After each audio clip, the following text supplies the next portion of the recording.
এখন আমি কইলাম শক্তি বস্ত হইল না, বাংলাদেশের কোথাও কি গেলে বিরিয়ানি পাবো না।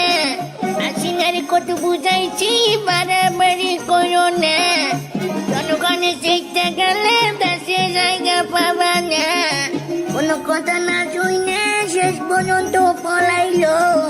এখন আওয়ামী লীগ হচ্ছে 15 আগস্টে, শক্তি বস্ত হইল না, বিরিয়ানি আমরা কই পাবো।